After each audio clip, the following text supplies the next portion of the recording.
Evangelho segundo escreveu João, capítulo 21, versículo 18. Digo-lhe a verdade. Quando você era mais jovem, vestia-se e ia para onde queria. Mas quando for velho, estenderá as mãos e outra pessoa o vestirá e o levará para onde você não deseja ir. Versículo 19. Jesus disse isso para indicar o tipo de morte com a qual Pedro iria glorificar a Deus. E então lhe disse: siga-me. Desde quando o pastor Charles falou comigo para estar trazendo a mensagem, o Senhor tem falado ao meu coração sobre a história de Pedro. Quem foi Pedro? Pedro foi um discípulo, um apóstolo de Jesus. Ele era líder por natureza. Ele foi líder como discípulo. Ele foi o líder dos apóstolos. Em toda a Bíblia, quando se fala, Jesus fala com os discípulos, com os apóstolos, o primeiro a responder sempre é Pedro. Ele era um líder nato, mas com temperamento difícil. Às vezes lá em cima, às vezes lá embaixo. Pedro tem uma linda história com o Senhor. Eu quero conversar com vocês a respeito disso. Esse versículo que eu acabei de ler é o final de um diálogo do Senhor Jesus Cristo com Pedro. E para nós possamos entendê-lo, eu quero falar com vocês um pouco do que aconteceu com Pedro, um pouco da sua história. A sua história é muito rica, tem muitos detalhes, muitas passagens, muitos episódios. Eu quero concentrar em alguns apenas aqui, para que possamos entender o que Cristo quer falar conosco através da vida de Pedro. Pedro foi chamado por Cristo em uma das suas pregações, pela praia, pregando a multidão. Ele viu 2 barcos ali, e um deles era de Pedro. O Senhor então sobe ao barco, pede a Pedro que afaste um pouco da praia, para que ele de cima ele possa aproveitar a água e falar àquela multidão. O Senhor Jesus fala, ensina, e no final Jesus fala para Pedro: leve o barco um pouco mais adiante, jogue as suas redes do lado direito e pesque. Pedro já tinha passado a noite inteira pescando, nada tinha pegado, nem um único peixe. Mas segundo a palavra de Deus, do Senhor Jesus Cristo, ele fez assim como Jesus mandou. Jogou as redes e pegou muitos peixes, a ponto de que os barcos quase afundarem. Eles não deram conta nem de contar a quantidade de peixe. Vendo aquilo, Pedro logo viu que aquele homem não era um homem comum, que era o Messias. Ele largou tudo, largou as redes, largou os barcos, jogou-se aos pés de Jesus e disse: afasta-se de mim, eu sou pecador, eu não mereço estar na tua presença. Mas Jesus já havia escolhido aquele homem e disse: largue as redes, a partir de hoje eu farei de você pescador de almas.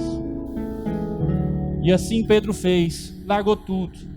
Ele era um empresário da época do ramo de pesca, largou tudo que tinha, os barcos, a pesca, a família, e foi seguir Jesus. Andou com Jesus por diversos momentos. Pedro participou de muitos e muitos milagres. Andou sobre o mar, esteve com ele no monte. E em um dos episódios em que Jesus estava com seus discípulos, ele pergunta a eles: o que o povo diz que eu sou? O que a multidão diz que eu sou? E alguns diziam: eles não sabem quem tu és, Jesus. Eles acham que o Senhor é João Batista, Elias. Eles ainda não têm a opinião do que o Senhor é. E Jesus pergunta para ele: e vocês, meus discípulos, quem eu sou? E Pedro, como já era líder, imediatamente pegou a palavra e disse o que talvez seja a maior definição de Jesus em toda a Bíblia. E ele disse: tu és o Cristo, o Filho do Deus vivo. E Pedro, imagino ele pensando: agora eu vou receber um elogio daqueles com uma palavra dessa. Mas o Senhor apenas o disse: isso não vem de ti, mas foi o Espírito Santo que colocou no seu coração. E esse homem, capaz de uma citação tão bonita, logo após é usado, repreendido pelo Senhor por estar sendo usado por Satanás, levando Cristo, falando ao Senhor para que deixe, para que não vá à cruz, o afastando da cruz. E o Senhor o repreende grandemente. Pedro, você não sabe o que diz, você está sendo usado pelo inimigo. Mas ele aceita humildemente aquela repreensão e continua andando com Cristo, revelando tudo aquilo que o Senhor tem na sua vida, aprendendo dia após dia. Certa ocasião, o Senhor sobe num alto monte para orar. Ele deixa os discípulos embaixo e chama apenas Pedro, Tiago e João. Lá eles presenciam 4 milagres, talvez os mais lindos que tem toda a Bíblia. Eles veem Jesus transfigurado, veem Jesus conversando com Moisés e Elias de maneira sobrenatural.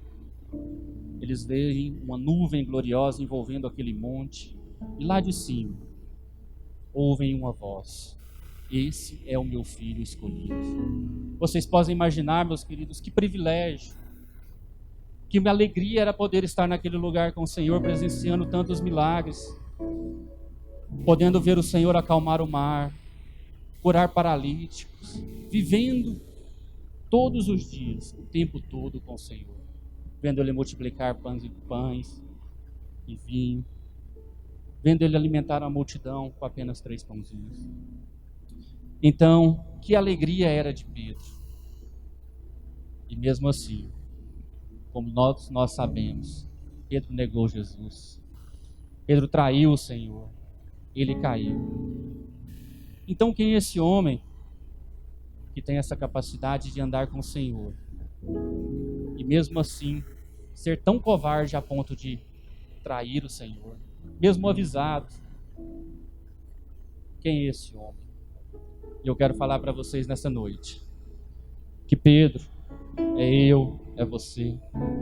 O sangue de Pedro está correndo nas nossas veias, batendo nos nossos corações.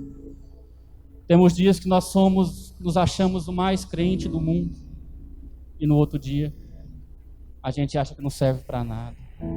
A gente tropeça, a gente cai, a gente é falho.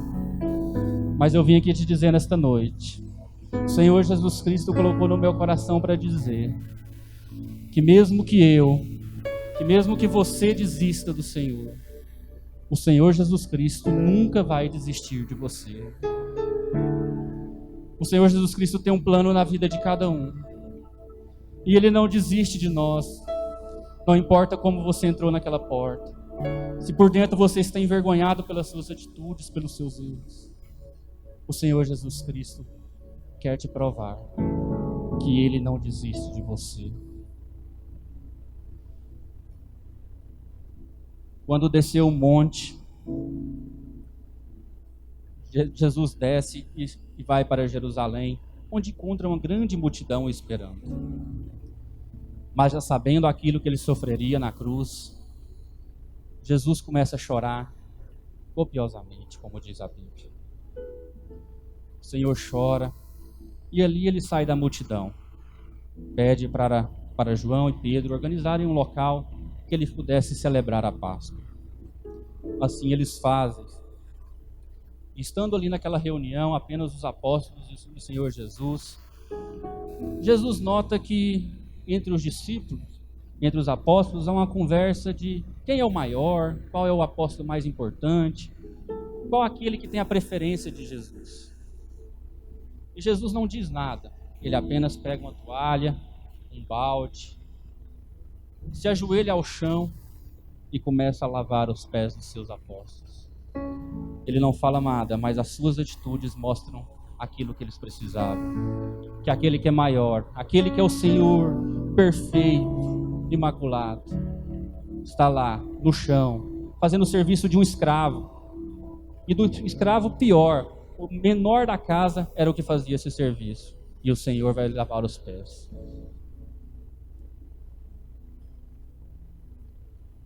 Mas Pedro, como não podia ficar calado, sempre tinha que falar alguma coisa.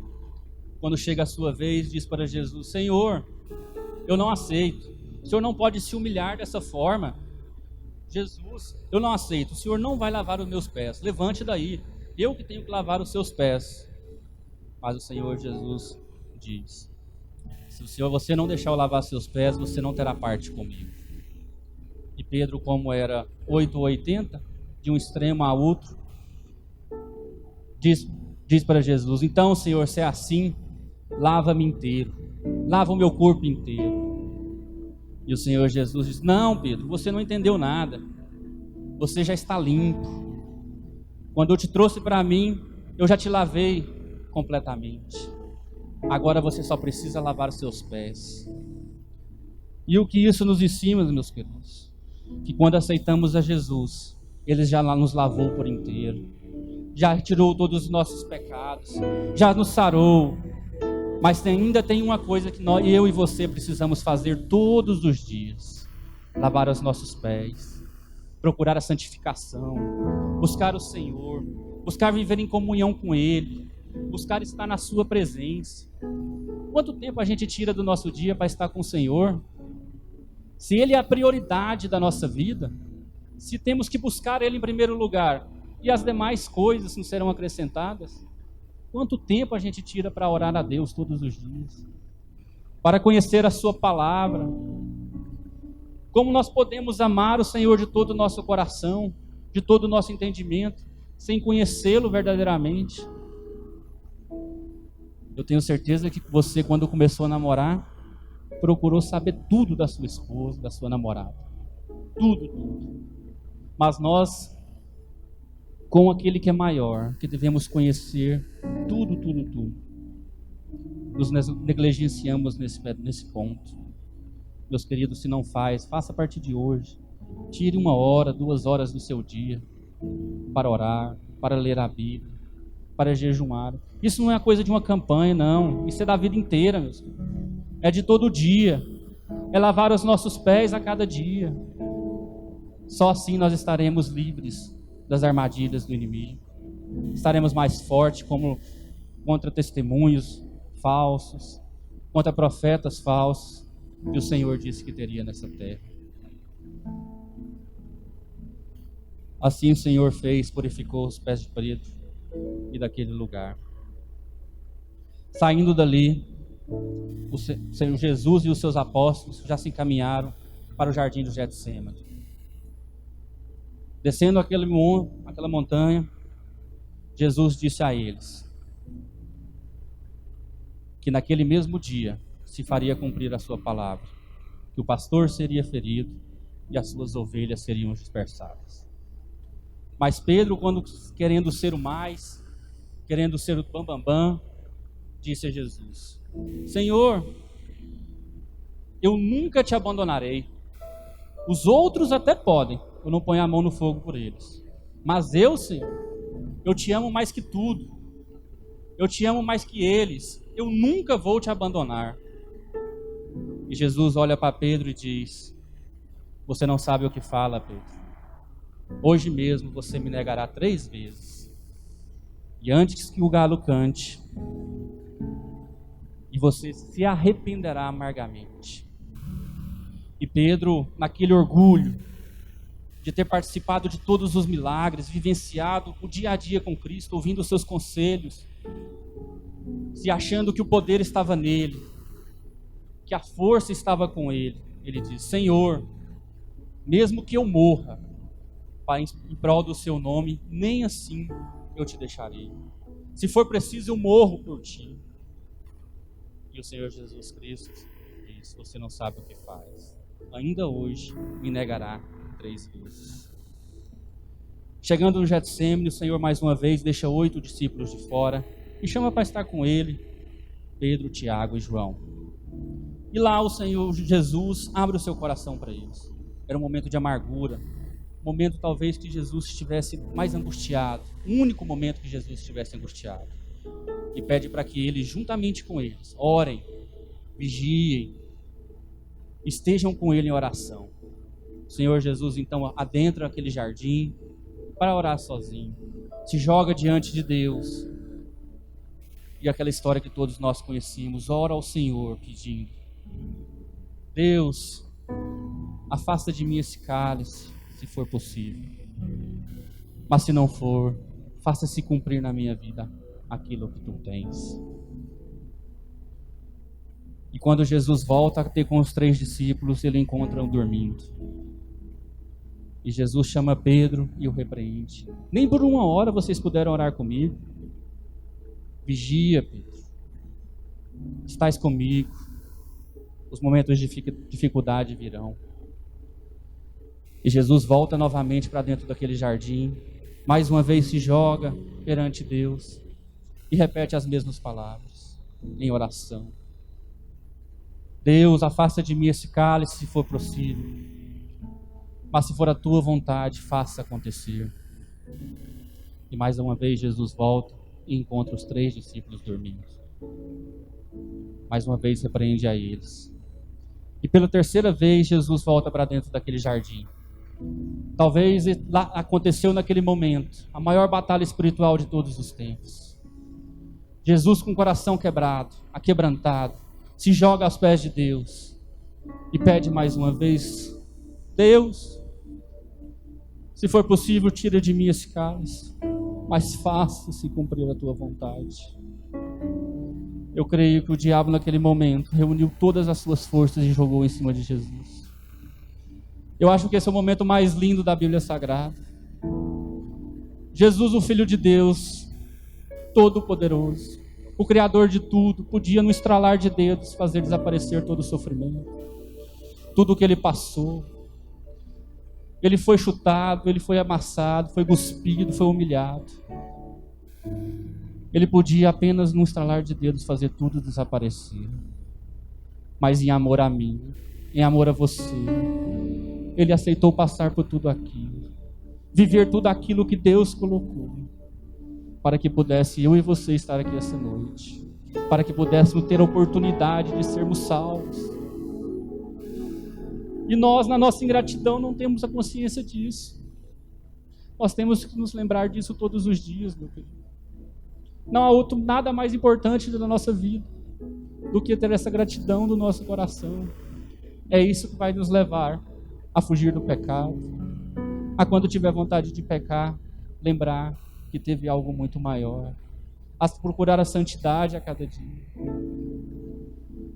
É só assim, é gratidão por aquele que fez tudo por nós. Nada disso aconteceria, ter dinheiro, passear, viajar, nada disso importa. Se não fosse Jesus, nós estaríamos fadados a viver no inferno todos os dias. E isso é o mais importante. Jesus sai dali, retorna e encontra novamente pela terceira vez Pedro, Tiago e João dormindo. O Senhor novamente o repreende e diz: acordem, que o inimigo está próximo. A essa altura, Judas já estava com toda a sua equipe, mais de 600 homens caçando Jesus ali naquele local. Quando Pedro acorda, meio desnorteado ainda, vê aquela multidão, as tochas acesas naquele lugar. Ele tira a espada, corta a orelha do soldado Malco, mas Jesus o repreende. Se eu quisesse ajuda, Pedro, eu pediria ao meu pai. E Pedro então guarda a sua espada e se faz cumprir a palavra do Senhor Jesus Cristo. O pastor foi ferido e todas as ovelhas dispersaram. Pedro ainda, juntamente com João, seguem os soldados que capturaram e levaram Jesus. Ele não tinha coragem para estar com o Senhor, mas também não tinha coragem de deixá-lo. E muita gente vive assim nos dias de hoje. Diz estar próximo de Jesus, mas não tem coragem de viver totalmente com Ele. Meus queridos, Jesus não te chamou para isso. Ele quer estar do seu lado, no seu coração, vivendo a plenitude na sua vida. Ele quer viver com você a cada dia. Às vezes a nossa vida não encaminha, as coisas não acontecem, mas é porque nós estamos olhando Jesus só de longe. Às vezes a gente até vem na igreja toda semana, mas Jesus é aquele companheiro apenas do domingo, não é aquele companheiro da segunda, da terça. Jesus quer ter você por completo, todos os dias, todos os momentos da sua vida. Ele quer andar do seu lado. E conta-se que chegando ao Sinédrio, disse na Bíblia Sagrada, que João, por ser conhecido do sumo sacerdote, entrou, mas Pedro foi perguntado: você é discípulo de Jesus? E ele, na primeira vez, nega o Senhor. Não, eu não conheço, eu não sou discípulo de Jesus. Com a influência de João, ele entra para dentro do sinédrio, e ali, em volta de um braseiro, se aquecendo naquela noite fria, outra mulher pergunta: você é discípulo de Jesus? Acho que eu te vi com ele. E ele, mais uma vez, além de negar, agora ele jura: eu não conheço Jesus, eu juro que eu não estava com ele. Ali ele nega Jesus pela segunda vez. E mais uma vez, passa-se os soldados, parente de Malcolm, e pergunta: você é discípulo de Jesus? E dessa vez, além de negar, de jurar que não o conhecia, credo blasfêmia contra o Senhor, ele xinga, falando que não conhece Jesus. Naquele mesmo instante, o galo canta. E Pedro se lembra das palavras de Jesus. Ele sai correndo, chorando. A Bíblia diz que ele chorou amargamente. Ali começa uma grande crise. Pedro abandona Jesus. Ele sai de perto. E não está mais com o Senhor, aquele que por tanto tempo ele andou. Quando Jesus foi julgado por Pilatos, Pedro não estava lá. Quando Jesus foi para a cruz, Pedro não estava lá. Quando Jesus morreu ali naquela cruz, Pedro não estava lá. Quando Jesus foi sepultado, Pedro também não estava lá. Quando Jesus ressuscitou, quem foi lá foi Maria, não era Pedro. Apenas quando o anjo aparece para Maria e lhe pergunta: por que procura aquele que está vivo entre os mortos? E o anjo dá mais uma instrução para Maria.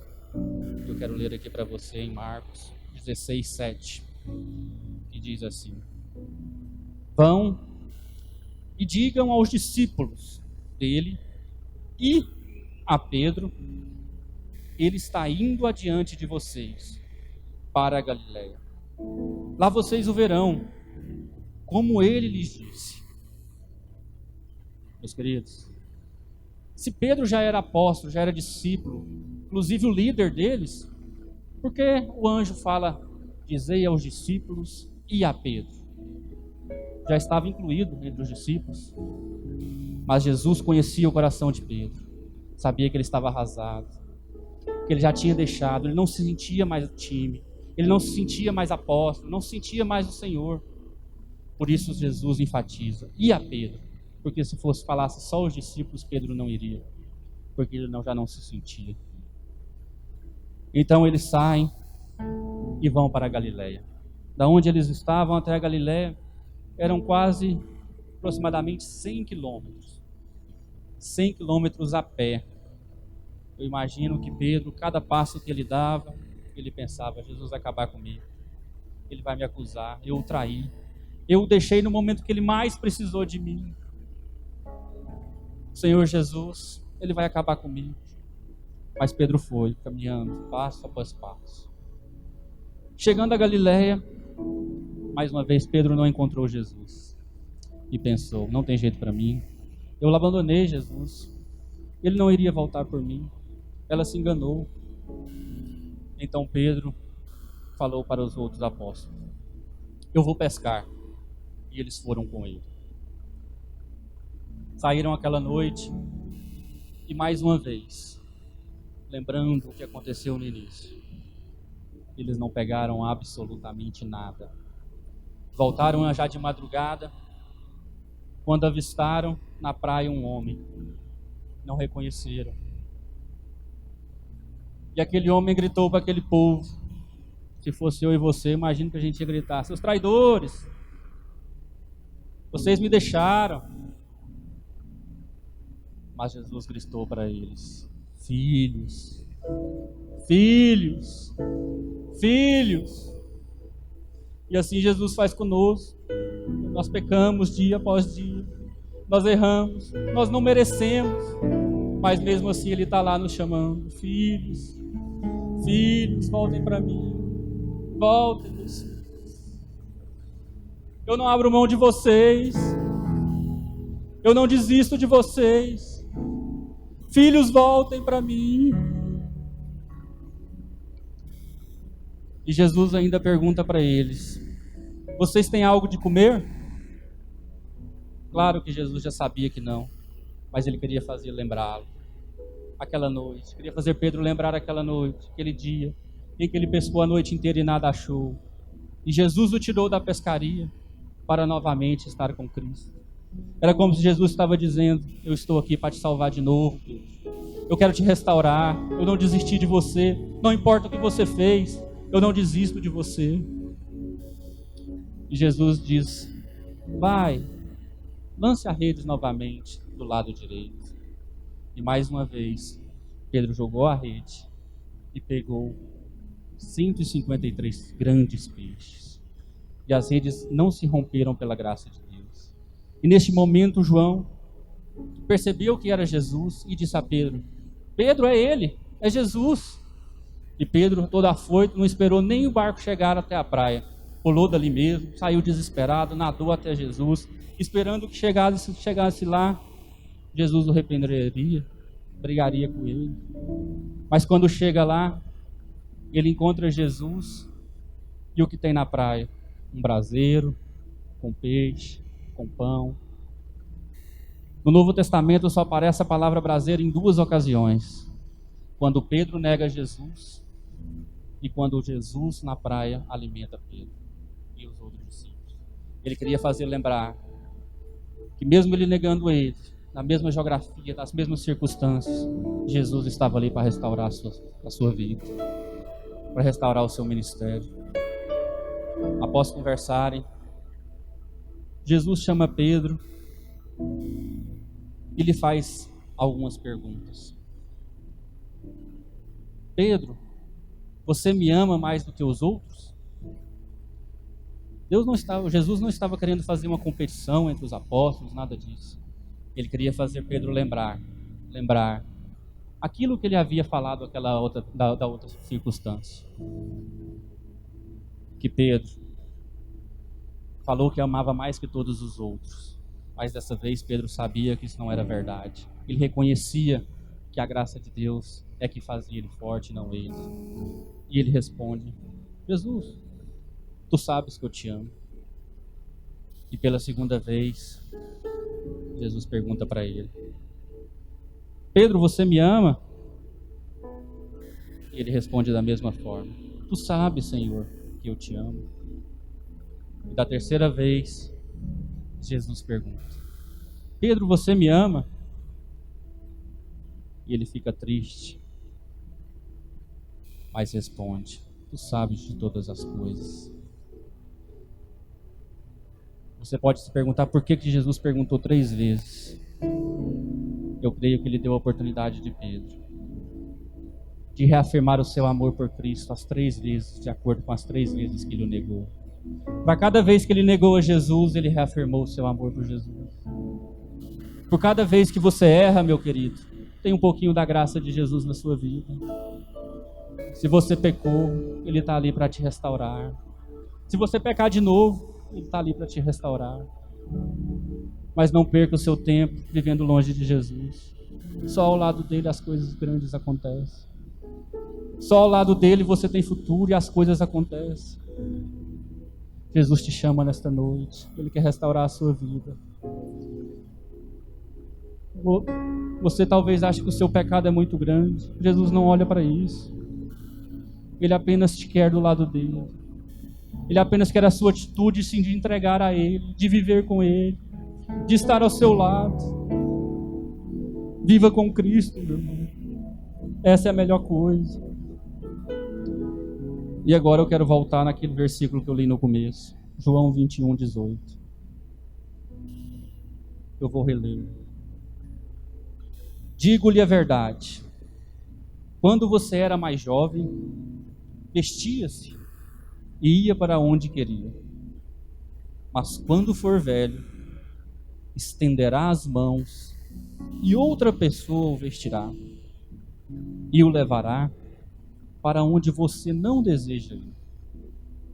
Jesus disse isso para indicar o tipo de morte com a qual Pedro iria glorificar a Deus. Então lhe disse: siga-me. Aqui o Senhor Jesus Cristo fala com Pedro, que lá atrás, quando ele dizia que era capaz de morrer por Jesus, ele não era, ele não sabia o que estava dizendo. Mas agora, que o Senhor Jesus volta para falar com ele, para restaurar a sua vida, para restaurar o seu ministério, agora Pedro estava pronto. E o que Jesus faria na vida de Pedro seria grande, e que ele morreria com os braços abertos, crucificado como o Senhor Jesus, para a honra e glória do Senhor. E só aí Jesus lhe disse: siga-me. Jesus não disse: siga-me para a prosperidade, siga-me para ser rico, siga-me para ter todas as bênçãos desse mundo. Não. Jesus disse: siga-me para morrer por mim, para morrer pelo meu nome. Jesus não nos chamou para as coisas desse mundo, meus queridos. Jesus nos chamou para as coisas do alto. Não importa a forma que vivemos, importa a forma que morremos. Devemos estar preparados para morrer, preparados para estar com Cristo. Essa vida é muito passageira, ela logo acaba, mas nós temos uma eternidade aqui. Eu quero te convidar: entregue-se a Jesus. Se você está afastado, você sabe no seu coração, volte a estar com Jesus. Ele quer restaurar a sua vida, Ele quer restaurar o seu ministério. Quando Jesus pergunta a Pedro se ele o ama, no final de todas as frases ele diz: então apacentas as minhas ovelhas. Jesus está restaurando o ministério de Pedro. Encerra-se o registro bíblico, conta-se a história que Pedro, no ano de 64, Roma foi incendiada. Dos 14 bairros daquela cidade, 10 foram totalmente queimadas. Queimaram por 7 noites e 6 dias. Dos 4 bairros que sobraram, eram densamente povoados por cristãos. Assim, Nero culpou os cristãos.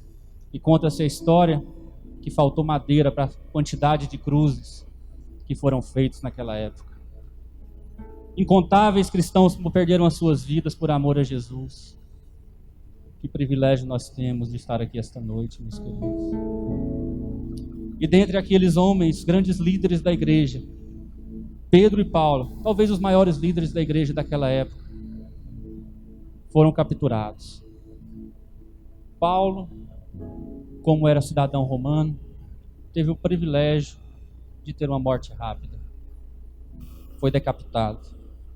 Porém, Pedro, que era da Galileia, não tinha esse direito. E conta-se a história que no dia da sua execução, os soldados chegaram à sua cela. Pedro já estava de idade. E conta-se quando chegaram para buscar, Pedro não tinha medo, Pedro não estava assustado, Pedro não queria se defender, ele não rogou. Diz que Pedro só disse uma coisa para os soldados: eu quero fazer um último pedido. Me crucifiquem, mas me crucifiquem de cabeça para baixo, porque eu não mereço morrer a mesma morte do meu Cristo. Pedro antes negou Jesus 3 vezes, mas ele foi restaurado. E depois disso ele foi o maior líder da igreja naquela época. Inúmeras igrejas foram constituídas a partir dele, a partir das suas viagens. E Pedro se fez cumprir o que o Senhor Jesus lhe disse aquela noite. Ele morreu para ser glorificado. Em 2 Pedro 1,14 diz: sabendo que Pedro falando, diz: sabendo que brevemente hei de deixar este mundo, deixar este tabernáculo, como também nosso Senhor Jesus Cristo já nos tem revelado. Mas também eu procurarei em toda ocasião que depois da minha morte tenha as lembranças dessas coisas. Porque não vos fizemos saber a virtude e a vinda de nosso Senhor Jesus Cristo, seguindo fábulas artificialmente compostas. Mas nós mesmos vimos a sua majestade. Pedro viu a glória de Jesus, ele presenciou, e ele pôde levar a todas as igrejas este momento. E nós podemos presenciar também na nossa vida os milagres de Jesus a cada dia. A cada momento, a cada dia que a gente nasce, é um milagre. No ano de 2019 você está vendo a quantidade de tragédias, meus irmãos. Cada dia que estamos aqui é um milagre de Deus na nossa vida. Estejamos preparados. Faça-se cumprir a presença de Deus na nossa vida. Pedro morreu. Nós podemos morrer, mas a palavra de Deus vai continuar eternamente. Nós somos passageiros. O que importa é o seu legado que você vai deixar nesse mundo, a sua história, o exemplo que você deixa para seus filhos, para suas famílias. Será que estamos sendo exemplos aonde estamos? Será que estamos sendo exemplo para aqueles que nos amam? É tempo de refletir, é tempo de mudar, é tempo de voltar aos pés do Senhor. Se vocês pudessem, fiquem em pé, por favor. Conta-se a história de um corredor, Dérico, seu nome. Ele foi disputar uma Olimpíada em 92. Ele se preparou toda a sua vida para aquele momento. Ele corria 400 metros raso. Quando se deu a largada, ele correu. Mas quando deu 150 metros, seu músculo da perna abriu. E ele caiu naquele chão chorando copiosamente. Ele chorava e o mundo inteiro vendo, 65 mil pessoas no estádio e o mundo inteiro assistindo pela televisão. Ele chorando, enquanto os outros corredores terminavam aquela corrida. Mas um homem de cabelo branco, um homem já de idade, lá de cima da plateia, saiu correndo, desesperado. Atravessou a multidão que o acompanhava, passou no meio dos fotógrafos, todo mundo. Ele invadiu aquela pista, o pegou pelos braços e saiu caminhando com ele. Andou, completou aquela corrida. Aquele homem era seu pai. Aquele homem o amava mais que tudo. Ele não foi primeiro lugar, mas ele completou a corrida. Porque o seu pai esteve com ele, com amor incondicional. O amor do nosso pai é maior do que tudo que você conhece nessa vida, meus queridos. E um pai não desiste do seu filho. Assim como aquele pai não desistiu do seu filho. Quem dera, o nosso Pai Celestial. Ele não desiste de mim. Ele não desiste de você. Nós estamos vivendo numa época que as pessoas estão desistindo de tudo. Desistem do seu casamento, desistem do seu trabalho, desistem da faculdade, desistem de tudo. E muitas têm desistido de ser crente, desistido de Deus, de viver uma vida em santidade. Não faça isso, meus queridos. Mas Deus tem muito para dar às nossas vidas, mas depende de nós. Depende de nós. Se você se identifica com Pedro, cansado de lutar sozinho, destruído, sem coragem e força para endireitar, se coloque na presença de Deus, se abra para Ele, rasgue o seu coração nesta noite. Ele te conhece, não adianta você mentir para Ele. Abra o seu coração, fale com Ele, fala: Deus, eu não consigo, mas eu quero. Você vai ver Deus mudar a sua história, Deus mudar a sua vida. Um pai nunca deixa de amar o seu filho. Se você quiser mensurar o quanto Jesus te ama, pense que Ele mandou o seu próprio filho para a morte, para sofrer a morte de cruz, só por você, só para que você não se perdesse, para que você tivesse essa oportunidade de ir para o céu. Aceite o Senhor. E eu quero orar por você neste momento. Eu quero orar por você que talvez nasceu na igreja, viveu a vida inteira na igreja, mas que lá no fundo sabe que você está afastado de Jesus. que a sua vida não está de acordo com aquilo que Ele queria da sua vida. Eu quero orar por você também, que em algum momento se perdeu, que não teve forças para voltar. Eu quero orar também para você que já ministrou a palavra de Deus, já esteve na frente das igrejas, e que em alguma ocasião que você pecou, que você falhou, você sentiu que não era mais digno disso. Jesus quer restaurar o seu ministério nesta noite. Jesus quer restaurar a sua vida. Jesus quer restaurar seu casamento. Jesus quer restaurar tudo na sua casa que estiver destruído. E Ele só precisa que você o aceite de todo o seu coração. Feche os seus olhos. Senhor, meu Deus, Deus maravilhoso, Teus filhos estão aqui nessa noite, ó Pai, reunidos na Tua glória, reunidos com um único propósito, de Te adorar, de Te adorar. Senhor, esteja visitando esses corações que talvez por alguns erros estejam despedaçados e estejam quebrados, que por algum motivo, Senhor, estejam longe de Ti. Restaura a chama nesse coração, restaura a vontade de fazer aquilo que Tu quer na sua vida, restaura os seus ministérios, restaura o seu coração. Aqueles que não têm forças para voltar a Ti, dê força, Senhor, capacita, abra o Senhor, que a partir de hoje seja uma vida diferente, uma vida de próximo a Ti, uma vida de busca na Tua glória. Nós Te rogamos, ó Deus, Tu és grandioso, Tu és maravilhoso, enche a vida de cada um deles com Teu poder. Nós Te rogamos, ó Pai, desça a Sua glória nessa noite, em nome de Jesus.